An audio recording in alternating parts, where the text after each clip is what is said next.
She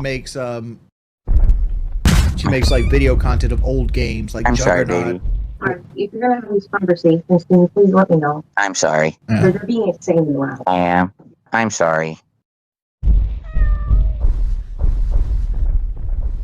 I was too loud, guys. I got to feel in trouble. I'm sorry. My wife wants to go to sleep. I'm sorry, guys. Phased out the birthday animations. They'll come back next year. 3 days of that was enough. All right. So, everybody, how y'all doing? Oh, no, Lance is in YouTube chat. Lance is on the kick side. Someone just said, where's Lance in the YouTube chat? He's not. He's on the kick side. That's why he's gifting subs and kicks. All right. So, you know what? Let's just get right to it. Really, let's just get right to it. What's up, Lalafell? How you doing? What's up, Figs? How you doing? Who else is here? Anyone else? I mean, we're getting a good attendance is coming in right now. So let's get right into it. All right, you ready?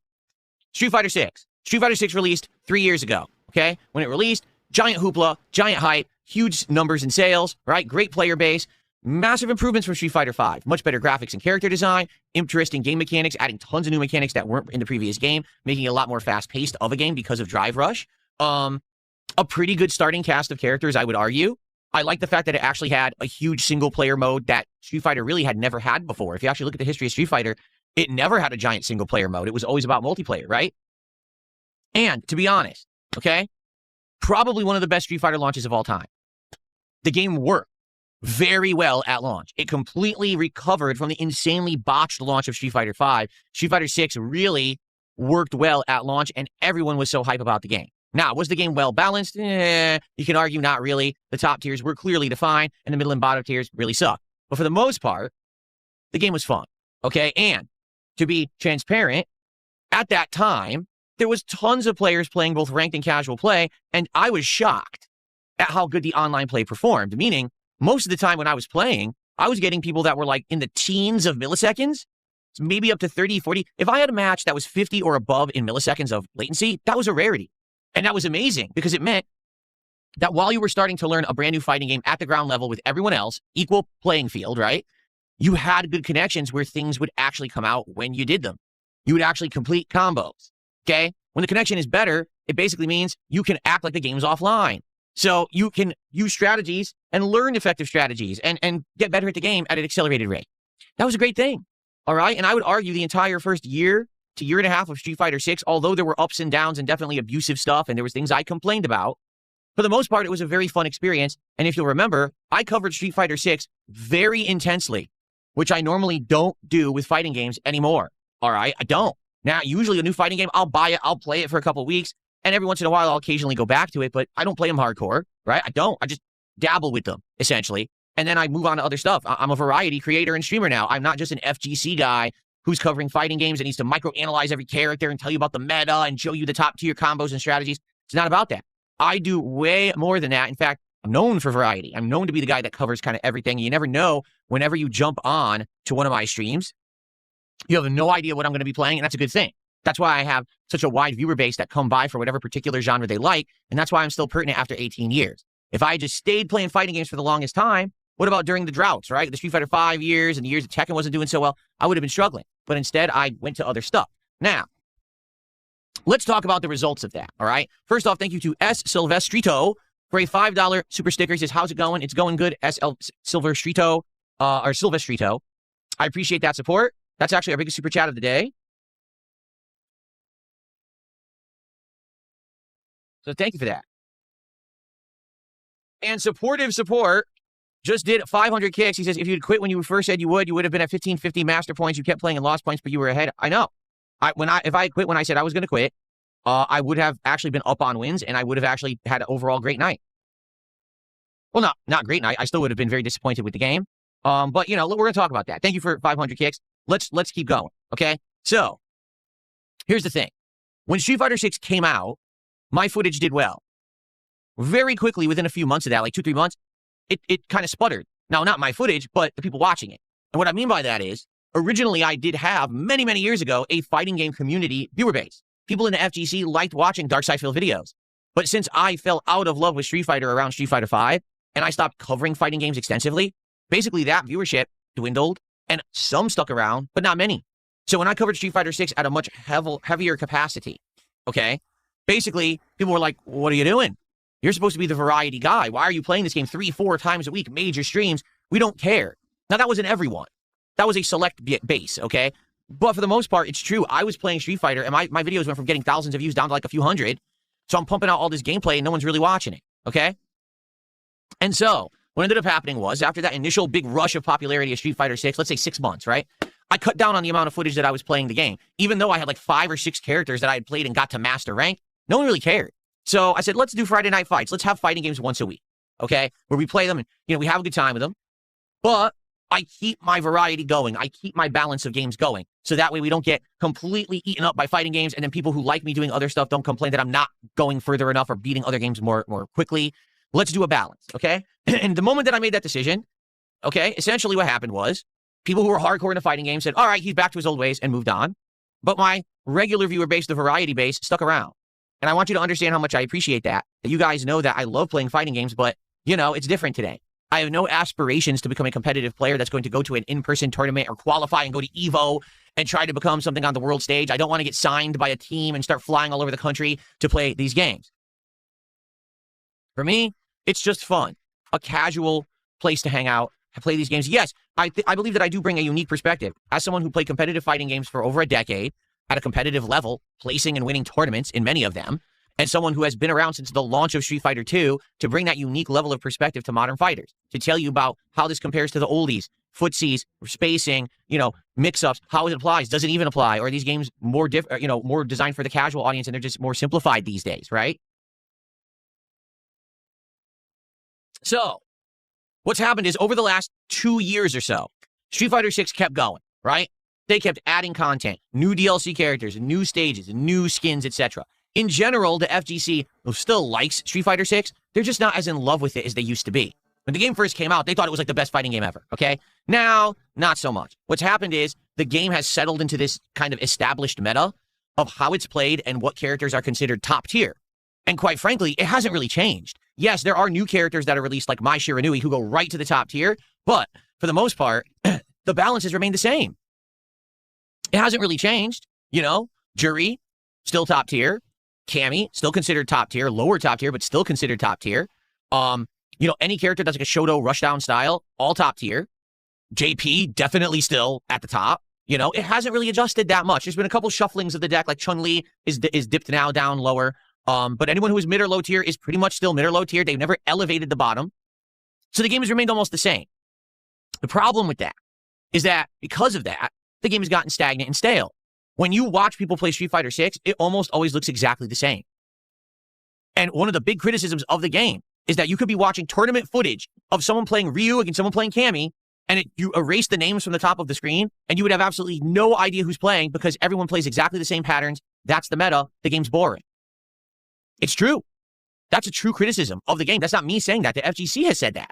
Okay? So, yeah, the game hasn't really advanced or changed. It would be great if Capcom would actually put effort into the game to formally rebalance it, to actually make the bottom tiers much better, to take those top tiers that are too dominant and make them more fair. They haven't done that at all.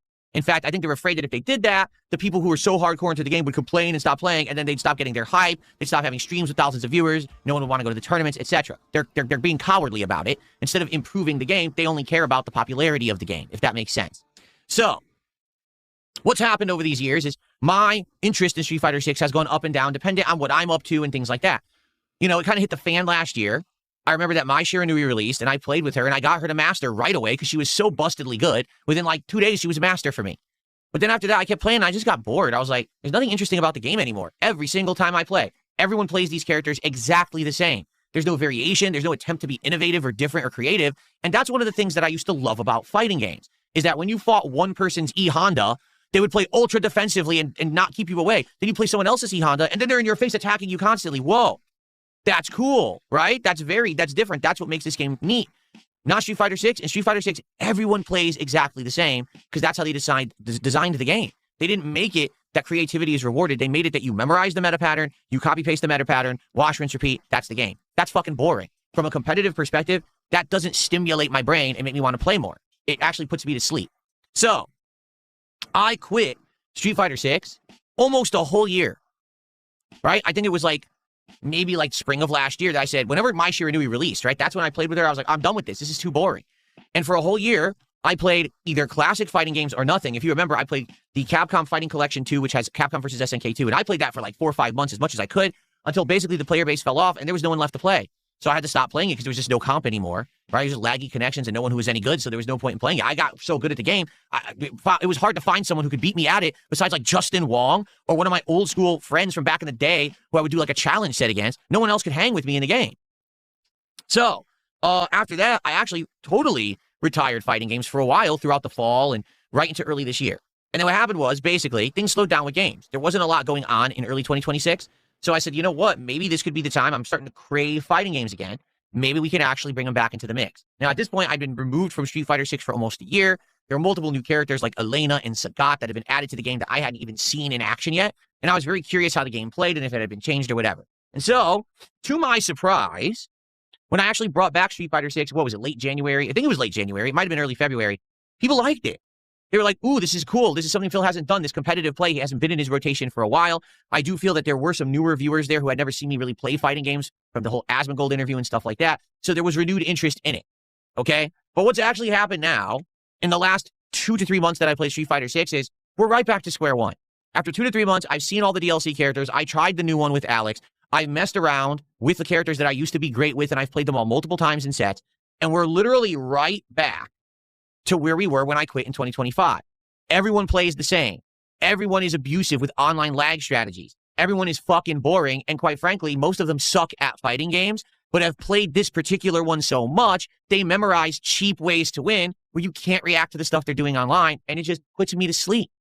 It doesn't stimulate my brain to be playing a fighting game where I am absolutely dominating the opponent and I accidentally press one wrong button and the opponent capitalizes with a giant combo that takes more than half my life bar, also puts me in the corner where now I have no way to get out, and I instantly lose the round because I made one simple mistake. And to make matters worse, sometimes I don't make the mistake. Sometimes I actually do the right thing, and the game doesn't give it to me. Block low quickly, get hit anyway. EX headbutt, jab. Enough of this. I don't want to play a game where you're not rewarded for being smart. And that's the truth about Street Fighter 6. Street Fighter 6 is not a game that rewards you for intelligent thought. It's a game that rewards you for playing the odds, guessing correctly, and ad nauseum copy-pasting a fucking boring formula. That is an ass fighting game. Now, I want to clarify something. That is the online play of Street Fighter 6. I just mentioned about 10 minutes ago that when originally I started playing Street Fighter 6, almost all of my connections were really good, right? I would have so many connections that were like in the teens of milliseconds latency. My worst connection ever would be like 50 milliseconds. Well, guess what? It's 2026. Now, on average, my connection millisecond delay is between 50 to 80 milliseconds. That is a humongous delay compared to how this game was at launch. And it's hilarious because people tell me, but Phil, the Steam numbers say it has the biggest player base ever. Then why are all the connections worse? If there was a better player base, you'd match with people who have better connections. So don't really care how many people are playing it. If they're all at the bottom level and I can't match with them, the people who have played it at length have terrible connections. So you play the game and how do they play? Online lag abuse. Not intelligence, not, oh, I know how to play my character. It's just, oh, I know, just do this one thing, throw fireballs from mid-screen because no one can dodge them or block them with this lag. And then it all hits you. You're like, what the fuck? Like the guy has no mouth-drooling strategy. Fireball. The fuck? That's like a strategy that wouldn't work in Street Fighter 2, but it works in this one because the game's fucking laggy, And it's just not fun anymore. You get to the point where I've invested a ton of time into this game, and I'm just not getting any satisfaction out of it anymore. It doesn't even feel good when you win a match because half the time it's bullshit. You know this game should play better online, and Capcom stopped caring. They just want you to keep spending money on the expansions. So I've played it enough to the point where I've seen what the game fully is. I totally understand it. And essentially, I'm just not interested anymore. If the game played better online and I was getting those better connections constantly, maybe I would. But I've had enough of playing through this game on a ranked night and actually having a few great matches where I dominate and my strategy works because I'm using my brain, and then I literally lose 5 in a row because the game plays like laggy dog shit. Okay? I refuse to just sit here and waste hours of my time losing to people who don't have a competent thought in their head but think they're good at fighting games because they memorized a lag pattern that works in the terrible connections this game gives me.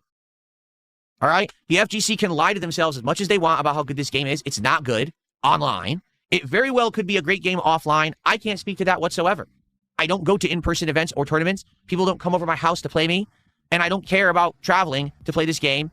at any kind of a competitive capacity. All right? It's not like the old days of Street Fighter. Now I'm a variety creator, and quite frankly, I don't like the game enough to invest that level of time, money, and or, resources to care like that. I just want to play it more casually. I would like to get better at it, but it doesn't seem like the game is designed well enough to play it at a meta level at this point in time. And I don't think that Capcom is going to be investing more money to improve the netcode so that it will be a better online experience at this time. I just don't believe it. Okay? And so, I'm done. Okay? I'm not playing it anymore. I'm serious. Like, Street Fighter 6, unless there is some huge reason to return, I'm not returning. Like, let's say, for example, next year they announce, Vega's going to be in the game. Maybe I would be convinced to try it again and see if Vega's any good. But that's about it. I really don't want to play it anymore. I'm not getting any enjoyment out of it. It's a waste of my time. To be honest with you, it's become an actual waste of my time to play this laggy game. It's not me. It's them. If Capcom cared, they would actually make the game play better. If they don't care, and the FGC loves to lie to themselves about the quality of the games they play because it's their hobby, and they're so deathly afraid that if they criticize their hobby and admit that this game lags and sucks online, that no one would play it, they won't say it. Well, fuck them. I'm actually honest, and I got more shit to do with my time than I have time for. So I don't care about wasting time on Street Fighter 6 anymore. They can kiss my ass. Okay, so that being said, since I'm done with Street Fighter 6, okay, that now means that we will have more time in the schedule to play more games, which is a good thing, because as I've already stated, I was juggling 6 games. Now, we're going to remove Street Fighter 6 from the schedule permanently. So that now means that we're down to 5, but then there's 2 more coming up next week. So now what are we going to do? And that's what I was talking about, is that it looks like what we might have to be forced to do now is to try to focus in on a game or two that I can get much further in quickly and beat, so I can get those out of the schedule so that I can now focus on new games. Because to be honest, there's no way that I can play Dragon Quest VII Reimagined, Pokemon Fire Red, RimWorld, Retro Rewind, and, what's the other one? Now I'm having a brain fart. Oh, Crimson Desert, and also Pragmata, and also Mouse PI for Hire. That's not possible. Now, I'm already so far into the games that I'm playing, okay, that I don't want to axe games. You know what I'm saying? We're over 40 hours in a Dragon Quest, right? Even if you'll get a game like Retro Rewind, we're like 12, 13 hours into it, and we're almost done. Like, it ends at level 20, and we're at like a level 12. So what I think we need to do is focus in more on the games that we know that we can make giant progress in, okay? What can we make giant progress in? Dragon Quest. We're almost at the end of that game from what I'm being told. So we probably should focus heavily on that, at least playing it 2 major streams next week to make maximum progress in it, okay? Also, yeah, we should probably focus in on games that we know we can push. So Retro Rewind, right? Maybe we should play it more if we can, so that way we can get to level 20 and then put it on pause until they release the new content for it, which is scheduled to be either end of the month or maybe next month. They're saying there's going to be new features and things, added to it. And that's definitely something that isn't that big of a deal. You know what I'm saying? So that's what I'm thinking anyway. And it's really up to you guys, how we focus on it. But we got to make a change. We can't just keep playing the way that I'm playing and make any kind of progress. We're getting too stuck up in the games that we're playing and not making enough progress, if that makes sense. Okay? I got a $3 tip from NutLump32. Listen to this person. They said, will you play Toxic Commando? No, I have no time to play new games right now. I can't. Will you please set aside a day to honor CCH Pounder and her portrayal of Bertha from the epic film RoboCop 3, still considered an all-time great?